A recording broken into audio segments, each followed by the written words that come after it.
Hello दोस्तों, स्वागत है आपका एस जी मैथ विज़न में। एक बार फिर से मैं आपके सामने कुछ क्वेश्चन लेके हाजिर हूँ। तो चलिए फिर शुरू करते हैं। और हाँ, यदि आपने मॉक टेस्ट 1, 2 और 3 नहीं देखा है तो प्लीज़ जाके उसको भी देखें और लाइक करें और नीचे सब्सक्राइब करें। और अगर कुछ डाउट है तो कमेंट भी करें, ठीक है। चलिए फिर आगे चलते हैं।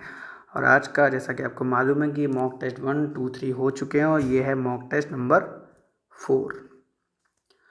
तो रीड, ये तो मैं हर बार अपनी लाइन, मतलब हर मॉक टेस्ट में एक ये लाइन लिखता हूँ कि read the question, read the question carefully.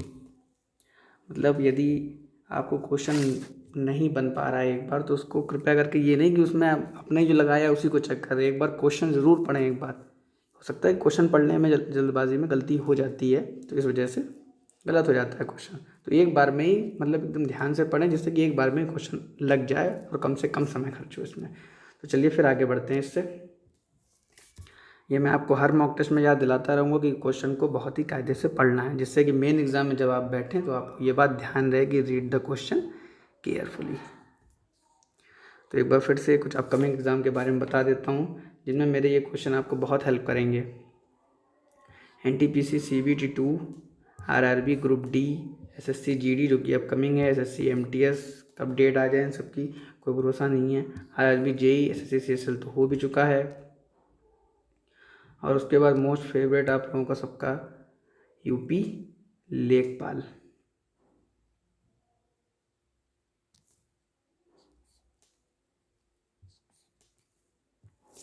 तो चलिए फिर अब आते हैं अपने तो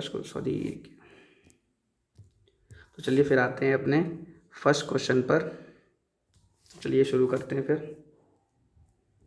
सब बता दिया जा चुका है आपको और अब आते हैं सीधे क्वेश्चन पर। पहला क्वेश्चन पढ़ते हैं, क्या लिखा है। यदि P रेशियो Q 5:2 है तो 2P-3Q रेशियो 3P-5Q निम्न में से किसके बराबर होगा। ये क्वेश्चन देखने में सरल लग रहा है, पर इससे, मतलब क्वेश्चन है भी सरल, पर इससे गलतियां बहुत लोग कर देते हैं इस क्वेश्चन में, क्योंकि एग्ज़ाम का प्रेशर अलग होता है, घर का प्रेशर मतलब घर में अलग है। घर में निश्चिंतता से कर रहे हैं, पर वहाँ क्या है, अगर लास्ट में ये क्वेश्चन हो, आपके पास 1 सेकंड बचा तो पक्का आप गलती ही कर देंगे अगर आपने प्रैक्टिस ना की हो। चलिए फिर करते हैं इसको कैसे किया जाएगा। तो P क्या दिया है, P दिया है 5, Q दिया है 2 और इन्हें कहा क्या है 2P मतलब 2 × 5 कितना हो जाएगा 10 -3 और Q कितना दिया है 2 और 3 कितना दिया है, 3 दूना 6 अपॉन 3P P कितना दिया है 5 और इसमें 3 की मल्टीप्लाई कर दो तो 3 5 ज़ा 15, फिर तो माइनस जो लगा है वो लगा दिया, फिर 5 अपने मन में रखें, उसको लिखे ना, नहीं तो लिखने से आप क्या है स्टेप बढ़ाएंगे, उससे कोई फ़ायदा नहीं है। 5 को लिख दिया, Q कितना है 2, 5 2 ज़ा 10, तो अब क्या होगा 10 में से 6 गए 4, 15 में से 10 गए 5। ठीक है, चलें आगे। क्वेश्चन चल रहा है, क्वेश्चन नहीं कठिन है, पर क्या है वहाँ का माहौल अलग होता है एग्ज़ाम का, तो उसमें गलती जरूर कर देंगे आप। इन्हीं क्वेश्चनों से बचना है हम लोगों को।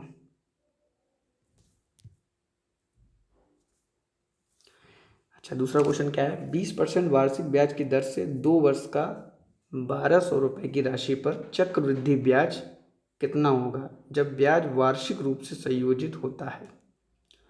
तो कोई दिक्कत नहीं है, इसके तो बहुत मेथड हैं। चक्रवृद्धि ब्याज से फॉर्मूला भी लगा सकते हैं, मल्टीपल फैक्टर्स भी लगाते हैं, एक ट्री मेथड होता है, ट्री मेथड भी लगा सकते हैं।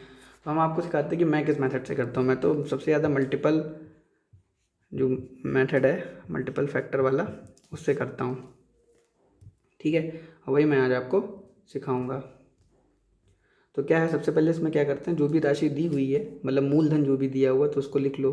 जैसे 1200 दिया हुआ है तो 1200 लिख लिया मूलधन। ठीक है, अब 20%, पिछली वाली क्लास में मैंने क्या बताया था, 20% मतलब 20/100।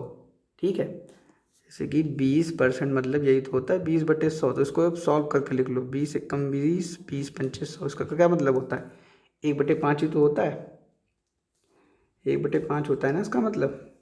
बस अब हम 20% को क्या लिखेंगे, 1/5 लिखेंगे। ठीक है,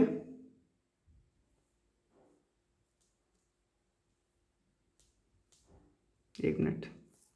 हाँ, तो अब हम इसको क्या लिखेंगे, 1/5 लिखेंगे। तो 1200 तो था ही, अब 20% की दर का, तो 20% को क्या लिखेंगे हम, 1/5 लिखेंगे। जब 1/5 से इसको काटेंगे तो कितना हो जाएगा, 24। अरे इसको काट लोगे, 5 × 10 हो जाएगा, 12 दूनी 24, 240। ठीक है, और फिर 240 को फिर से लिखेंगे, क्योंकि 2 साल का है ना, क्या कहा है, 2 साल दिया है ना, तो 2 बार मल्टी लगेगा, और 2 बार क्या होगा, फिर से 1/5 से इसकी मल्टीप्लाई करेंगे। अब करो कितना आ जाएगा, 48। यहाँ से जब काटोगे तो मान लो ये 10 लिखा है, 24 × 10, तो इसको काट लो 2 बार, 24×2 = 48। ठीक है, ये आ गया। अब इसको मल्टीपल फैक्टर क्यों कहते हैं, क्योंकि इसमें क्या, किसकी मल्टीप्लाई करेंगे अब ब्याज इसको करने के लिए, 2 की यहाँ पे करेंगे और 1 की यहाँ पे करेंगे। कुछ गड़बड़ हो गई क्या, 2 4 = 8, 2 2 = 4, और ये 48। एक मिनट, इसको फिर से करता हूँ, कुछ मतलब इरेजर लिया था तो कुछ गड़बड़ हो गया इसमें। चलिए फिर से कर लेते हैं, कोई दिक्कत नहीं है। एक मिनट, ये हो गया क्या हो गया, अरे ये हो गया, मूलधन लिख लिया। ठीक है, और इसके बाद क्या करा, इसको 20% ही लिख लेते हैं। 0 से 0 कट गया, ये आ गया 12 दूनी 24, 240। ओके, और फिर इसको 240 लिखा, और फिर इसके बाद 20% फिर से लिखेंगे।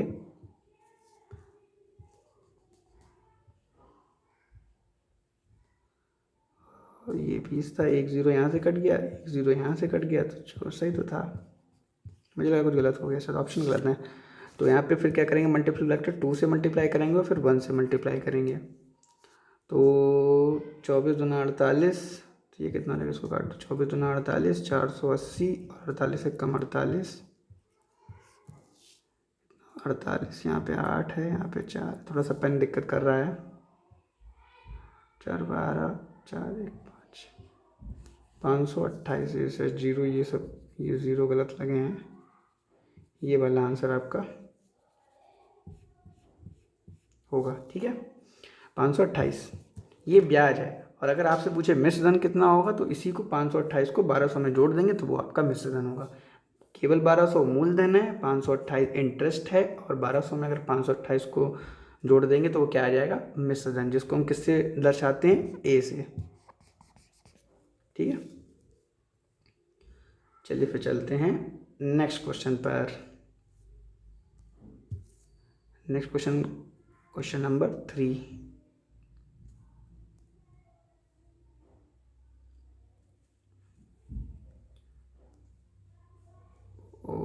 मनीष ने 225 प्रति पुस्तक, 225 इसमें शायद रुपये लिखना, हाँ, रुपये 225 प्रति पुस्तक की दर से पुस्तकें खरीदी और उन्हें 162 प्रति पुस्तक की दर से बेचा। तो 7 पुस्तक बेचने पर उसे कितनी हानि होगी। जो उसे एक पुस्तक को बेचने पे हानि होगी, भाई उसको अगर 7 से मल्टीप्लाई कर देंगे तो 7 पुस्तकों को बेचने पर उसे हानि पता चल जाएगी हम लोग की क्या है। तो पहले हम क्या करेंगे, एक पुस्तक से निकालेंगे, जिससे हमारी कैलकुलेशन जो है आसान रहेगी। ठीक है, तो क्या करा हमने, 225 में इसको ख़रीदा है। ठीक है, और बेचा कितने में, 162 में। 5 में से 2 गए 3, 12 में से 6 गए 6। ओहो, ये तो बिल्कुल भी नहीं चल रहा है। 5 में से 2 गए 3, 12 में से 6 गए 6, 1 में से 1 गए 0। और किसकी मल्टीप्लाई कर देंगे, ये तो एक पुस्तक की हानि निकल के आई, ये पर में निकालनी कितने पर है, 7 पर। तो 7 की हानि क्या होगी, 7 3 21 का 1, यहाँ से लगा 2, 7 छंग 42, 2 44। तो कितना आंसर आ जाएगा, 441। में इसको यूनिट रेट से भी कर सकते थे, पर मैंने कर दिया क्योंकि ऑप्शन में कहीं भी यूनिट रेट पर एक है भी नहीं। ठीक है, और किसी फर्स्ट मतलब ऑप्शन में ही है एक, तो हम आराम से इसको गैस कर सकते हैं, यहाँ को आंसर यही होगा।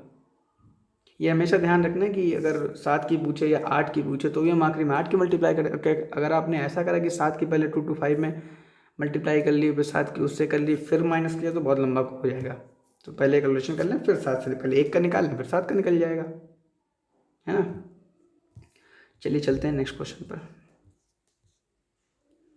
एक संख्या को पहले 20% बढ़ाया जाता है और फिर 15% घटाया जाता है यदि अंतिम मान 2040 आता है तो संख्या का प्रारंभिक मान ज्ञात करें। तो ये वही है सक्सेसिव, मतलब एक ही चीज़ पर आप बार बार कोई काम कर रहे हैं ना, उसी को घटा रहे हैं, उसी को बढ़ा रहे हैं, है ना।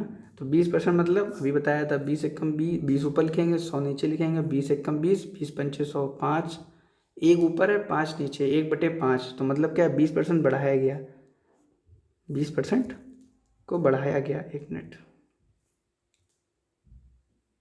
ये क्या हो गया, 20% बढ़ाया गया। तो 20% को हम क्या लिखते हैं, 1/5, 1/5 लिखेंगे, पर क्या है, बढ़ाया गया तो क्या हो जाएगा, 5 से 6। और 15% घटाया गया तो इसको तो मान लीजिए पहले 100 थी, तो 15% घटाएगा तो कितने पर आ गए हम, 85 पे। ठीक है, 85 पर आ गया ना। 5% बढ़ाया गया तो 5 से 6, और घटाया गया तो 100 से 15 किया तो 85। ठीक है, कोई दिक्कत नहीं, इसको 5 से काट लेते हैं, 17। तो यहाँ पे क्या रहेगा, केवल 100। और यहाँ पे कितना आ गया, 17 छका 102। तो इसने क्या किया, अंतिम मान, मतलब ये वाला मान की वैल्यू दी है, और ये हमारा क्या है, रेशियो में। तो इसके आगे क्या लिख लोगे, 20/40।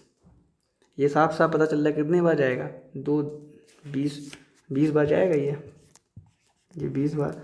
और इसने क्या कहा है, प्रारंभिक मान, प्रारंभिक रेशियो क्या है ये, और एक रेशियो की वैल्यू कितनी आ गई ये। इसको यहाँ से उठा के इसमें मल्टीप्लाई कर देंगे, कितना आ जाएगा, 2000। ठीक है, चलते हैं फिर नेक्स्ट क्वेश्चन पर। एकदम इजी क्वेश्चन है, किसी में दिमाग इतना नहीं लगेगा, बस थोड़ा सा क्या है, कैलकुलेशन बचानी है हमें। अगर कैलकुलेशन में फंस गए तो फिर तुम फंसे रहोगे।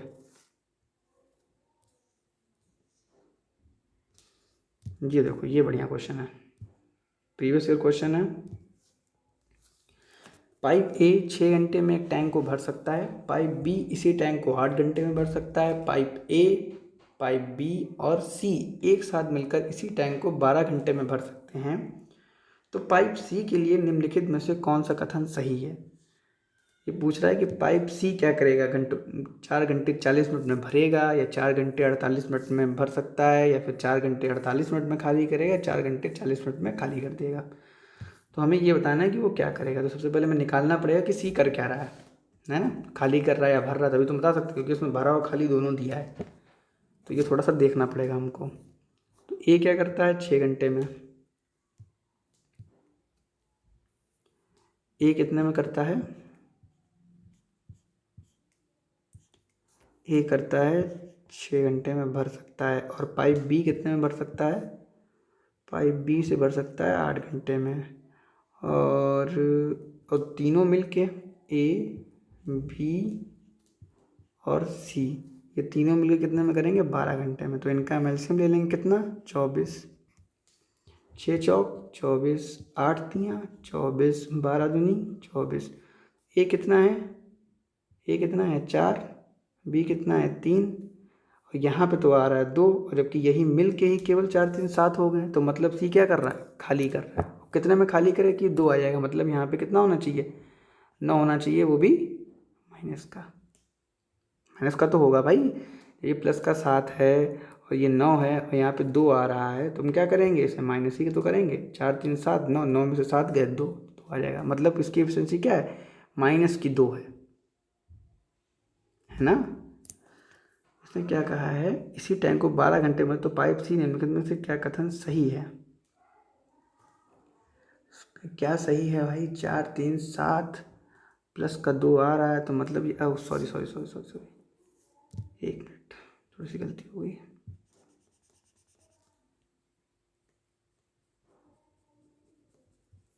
इसमें 9 नहीं होगा, इसमें क्या होगा, इसमें क्या होगा, एक मिनट इसको इरेज कर दूँ। हाँ हाँ, इसमें क्या होगा, इस 4 3 7 आ रहा है ना, और प्लस का 2 आ रहा है, तो मतलब यहाँ पे क्या होगा, 5 होगा, 7 में से 5 गए 2, 9 नहीं होगा, 9 तो फिर माइनस का हो जाएगा। टंकी भर रही है, यहाँ पे क्या है, यहाँ पे प्लस का आ रहा है, इस वजह से हमें यहाँ पे 5 लेना पड़ेगा भाई। 4 3 7 ये प्लस का हो गया, यहाँ पे ये माइनस से होगा, तभी तो ये खाली करेगा, वो माइनस का हो जाता है, यहाँ पे प्लस का आ रहा है, गलती कर रहा था। 4 3 7, 7 में से 5 गए 2, तो मतलब ये हमारी क्वेश्चन सही है। तो सी की एफिशिएंसी कितनी आ गई, -5। अब -5, माइनस का मतलब ये नहीं कि कुछ और, माइनस का मतलब ये है कि वो खाली कर रहा है, ठीक है। अब इसको 5 से भाग दे दो, सी, क्योंकि सी का पूछा क्या, सी की एफिशिएंसी हमने निकाल ली, 5 से भाग दोगे तो कितना आ जाएगा, 5 चको 20, 4 24, और इसको 60, 4 घंटे तो होंगे ही, 4 घंटे तो सब में आ रहे हैं तो आपके, तो 4/5 मतलब कितना हो गया, इंटू 60 कर लो, 12 पंचे 60, 12 चौक 48, मतलब 4 घंटे 48 मिनट में ये क्या करेगा, खाली करेगा, क्योंकि इसी की एफिशिएंसी क्या आ रही थी, खाली आ रही थी। समझ गया, तो आपका आंसर क्या होगा, ये होगा आपका आंसर, ठीक है।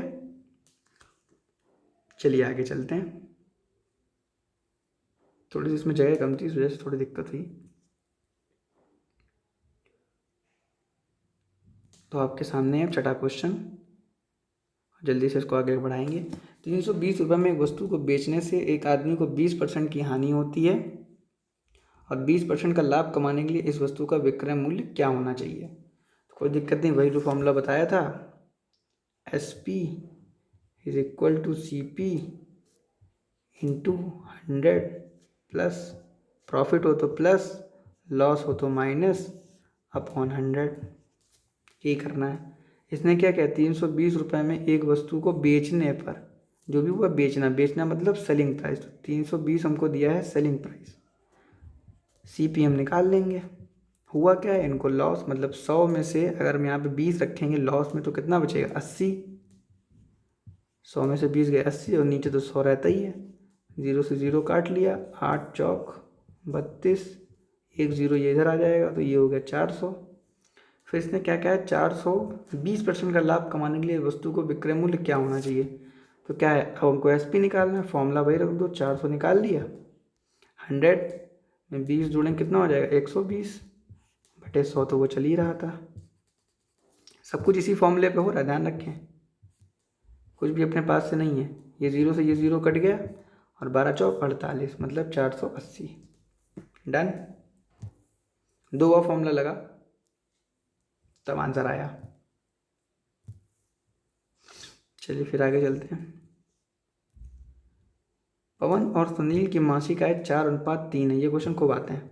पवन और सुनील की मासिक आय 4:3 है और उनके मासिक व्यय का अनुपात 3:2 है। यदि पवन और सुनील क्रमशः 4,000 और 6,000 रुपये प्रति माह बचाते हैं तो उनकी मासिक आय का योग कितना होगा। मैंने क्या कहा, कभी मैं अपने तरीके से बताऊंगा, अगर मैं एग्जाम में बैठाऊंगा तो मैं कैसे करूंगा।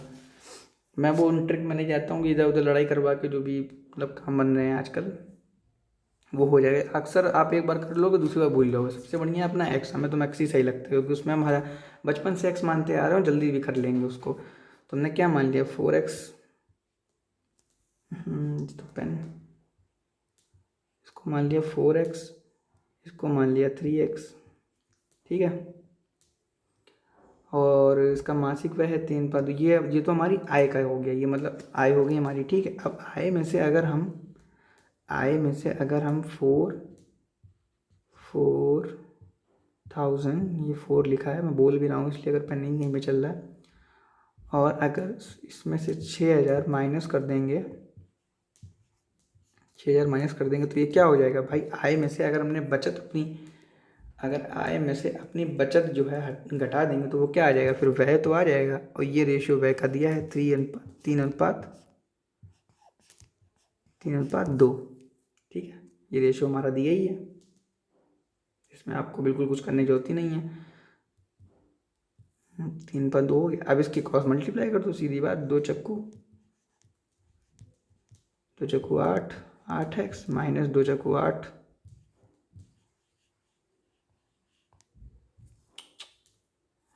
चल क्यों नहीं रहा है पेन,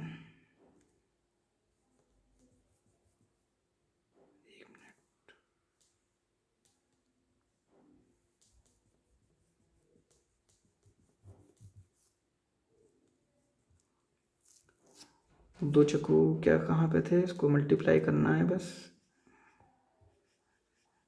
2 चक्कू 8x,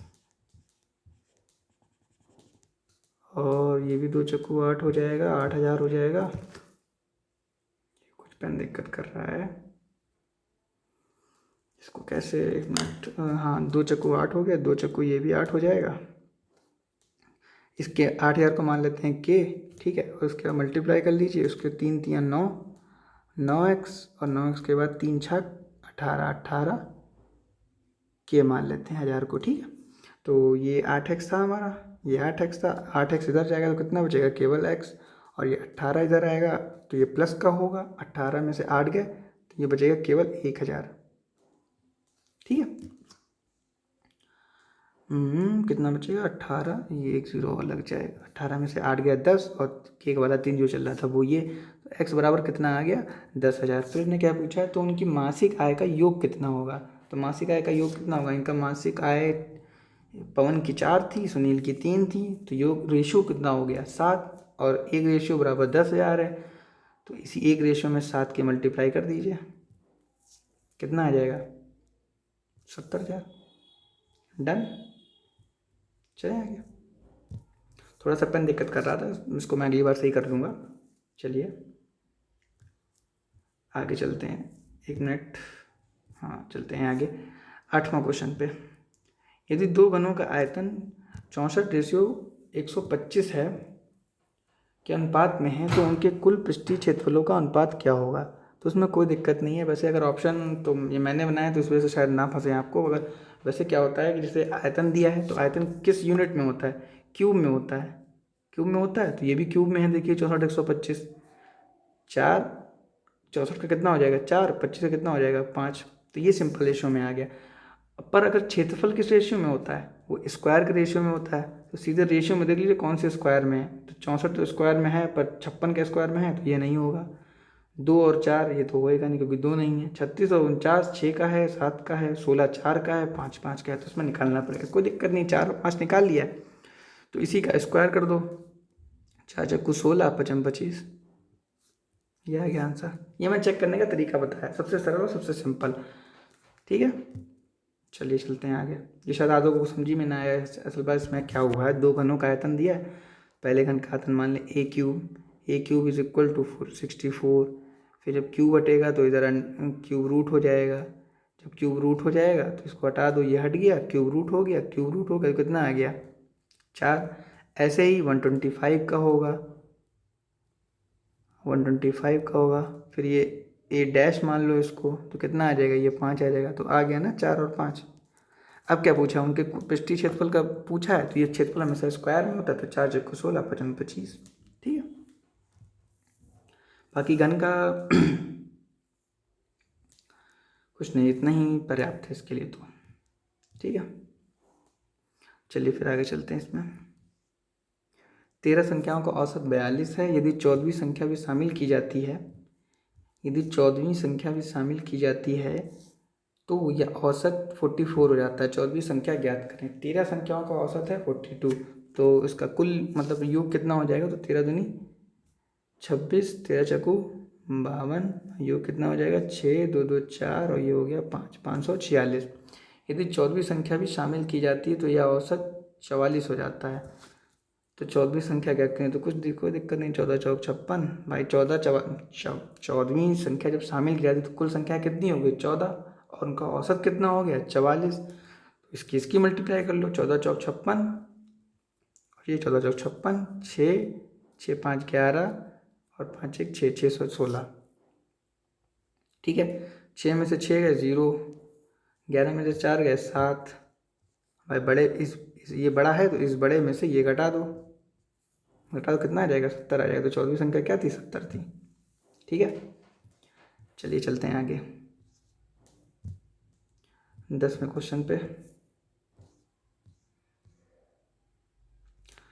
2 की घात 3 और 3 की घात 4 और 2 इंटू 3 की घात 2 का मासा निम्न में से क्या होगा। तो ये भी कोई मतलब कोई खास नहीं, पर हाँ बच्चे इसमें भी कंफ्यूज हो जाते हैं, उनको गुगली पड़ जाती है उनकी। ऐसा क्या है, मासा दिया है, मासा दिया तो दिमाग में रहता है कि हाईएस्ट कॉमन फैक्टर क्या ले लेंगे, 2 की घात 3 ले लेंगे इधर से, और इधर तो 2 की घात, इधर तो 3 की, हाँ 2 की घात दी, इधर से जो क्या करेंगे हाईएस्ट है तो भाई 2 की घात 3 ले ली, इधर 3 की घात 4 ले ली, और चलो यहाँ दिया भी नहीं है आंसर में तो बच जाएंगे।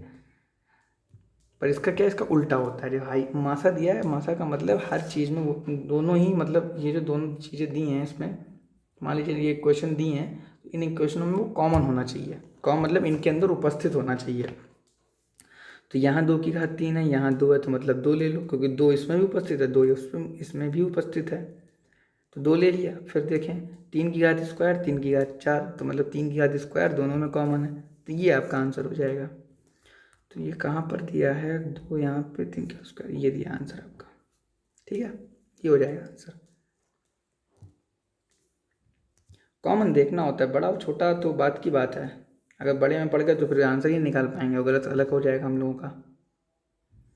चलिए 11वें क्वेश्चन पे हम लोग आ गए हैं, इसको देखते हैं। 5 दिन की दैनिक औसत वर्षा 30 mm है, यदि छठे और 7वें दिन वर्षा क्रमशः 42 मिलीमीटर और 25 मिलीमीटर है, तो 7 दिनों की औसत दैनिक वर्षा क्या होगी। तो पहले तो हम इसमें निकाल लें कि 5 दिनों की औसत वर्षा, अगर औसत वर्षा दी है तो कुल वर्षा कितनी हो जाएगी, 30 में 5 की गुणा करेंगे तो 150 हो जाएगा। ठीक है, यदि छठे और 7वें दिन में क्रमशः 42 मीटर और 25 मिलीमीटर तो हुई है और 7 दिनों की पूछी, तो कोई दिक्कत नहीं है। 42 और 25 कितने होंगे, 5 2 7, 4 2 6। ठीक है, ये हो जाएगा 7 6 5 11, 1 1 2, 217। पर 7 दिनों की औसत पूछी तो 7 से डिवाइड कर देंगे, 7 3 21, 7 1 7। डन, सॉरी ये होगा आंसर। डन, ये वाला होगा 31 होगा आंसर। चलें आगे, चलिए ये आपके सामने 12वां क्वेश्चन। किसी वस्तु का विक्रय मूल्य लागत मूल्य का 8/7 है। किसी वस्तु का विक्रय मूल्य मतलब सेलिंग प्राइस, लागत मूल्य मतलब कॉस्ट प्राइस का 8/7 है, लाभ प्रतिशत ज्ञात करें। बहुत इजी क्वेश्चन है, इसमें क्या है हम लिख लेते हैं, जैसे कि MSP कहते हैं सेलिंग प्राइस को, कॉस्ट लागत मूल्य को क्या कहते हैं, कॉस्ट प्राइस, कॉस्ट प्राइस को हम लोग लिखेंगे CP। इसने क्या क्या है, विक्रय मूल्य, क्रय मूल्य का 8/7 है। ठीक है, लिख लिया। अब क्रय मूल्य कितना है, 7, SP कितना है, 8, मतलब 7 में खरीदा और 8 में बेचा, तो 1 रुपये का फायदा हुआ, कितने पर हुआ, CP मतलब 7 पे। ठीक है, CP मतलब 7 पे और इंटू 100, तो 1/7 मैंने पिछली फर्स्ट वीडियो में बताया था, शायद सेकंड वीडियो में बताया था कि 1/7 कितना होता है, 1/7 होता है 14.28। ठीक है, तो चलिए अब आगे चलते हैं। अब आते हैं 13वें क्वेश्चन पर। 2 शिक्षक क्रमशः 10 व 15 दिनों में अपना लिखा हुआ है, ये क्या लिखा हुआ है, ये लिखा हुआ है अपना, आना नहीं है, अपना लिखा हुआ है, अपना कार्य कर सकते हैं। उन्होंने एक साथ काम करना शुरू किया, लेकिन 5 दिनों के बाद A ने कार्य छोड़ दिया और एक अन्य शिक्षक C उनके साथ शामिल हो गए, जो अकेले 60 दिनों में काम पूरा कर सकते हैं। अब कितने दिनों में यह कार्य पूरा होगा। तो मान लीजिए पहले शिक्षक को मान लेते हैं S1, जिसने क्या किया, 10 दिनों में कार्य पूरा किया। दूसरा शिक्षक था S2, इसने कितने में किया, 15 दिनों में पूरा किया। और जो तीसरा शिक्षक है, शिक्षक C, S3 मान लेते हैं इसको, उसने क्या किया, वो 60 दिनों में अकेला पूरा कार्य कर लेता है। तो तीनों का मल्टीपल कितना हो गया, 60, 10 छक्का 60, 15 चौकू 60 और 60 एकम 60। फिर क्या इन्होंने कहा है, उन्होंने एक साथ मतलब कौन, पहला शिक्षक और दूसरा शिक्षक, लेकिन 5 दिनों के बाद A ने कार्य छोड़ दिया। तो शिक्षक 1 और शिक्षक 2, तो शिक्षक 2 की एफिशिएंसी कितनी है, 6 4 10, और 5 दिनों तक किया तो ऐसा काम कितना हुआ, 50 काम कर दिया, तो बचा कितना, 10 काम। अब 10 काम ये कौन करेगा, 10 काम C शामिल हो गए, तो अकेले 60 दिनों में काम पूरा कर सकते हैं। आप कितने दिनों में कर, और C अब ये काम करे, किसने काम छोड़ दिया था, A ने काम छोड़ दिया था, तो अब A जो है हमारे बीच अब ये नहीं है। ठीक है, अब है कौन, शिक्षक 2 और शिक्षक 3, तो इन दोनों की एफिशिएंसी कितनी होगी, मिला के 5, और ये 5 एफिशिएंसी से काम करेंगे। अब 5 एफिशिएंसी से काम करेंगे तो 5 2 ज़ा 10, मतलब 2 दिन में ये काम निपटा देंगे। ठीक है, चलिए फिर नेक्स्ट क्वेश्चन पे चलते हैं। ये थोड़ा सा बड़ा क्वेश्चन था, चलिए फिर चलते हैं नेक्स्ट क्वेश्चन पे। 14 क्वेश्चन अब आपके सामने रखा हुआ है। A/B 3/4 दिया है, B/C 4/5 दिया है एंड C/D 5/6 दिया है। सबसे पहले तो हम इसको सिंपल रेशियो में, सही रेशियो में लाते हैं, तभी हम A और D निकाल पाएंगे। सबसे पहले आप लिख लें, ये तरीका निकालने का सीख लें। A लिख लें, B लिख लें, C लिख लें, D लिख लें, क्योंकि ये 4 रेशियो दिए गए हैं इनमें, तो हम चारों रेशियो लिख लिए हमने। A कितना दिया है 3 और B कितना दिया है 4, B कितना दिया है 4। अब इसके नीचे लिखेंगे B कितना दिया है 4, C कितना दिया है 5। ठीक है, क्योंकि B और B दोनों में कॉमन है तो हम इनको सिंपल सा लिख सकते हैं 3, 4 और 5। तो ABC कितना हो गया 3, 4, 5। फिर C और D क्या लिखेंगे, इसके नीचे लिखेंगे। फिर हमने देखा कि 5 और 5 कॉमन है दोनों में, मतलब हम दोनों में ये रिश्ता रख रहे हैं, मतलब ये BC वाले में भी C है, वही है 5, और CD वाले में भी C 5 है। तो हमें इक्वल करने की आवश्यकता नहीं, पहले से इक्वल है। तो A को 3 लिख लेंगे, B को तो 4 लिख लिया, C को 5 लिख लिया और D को 6 लिख लिया।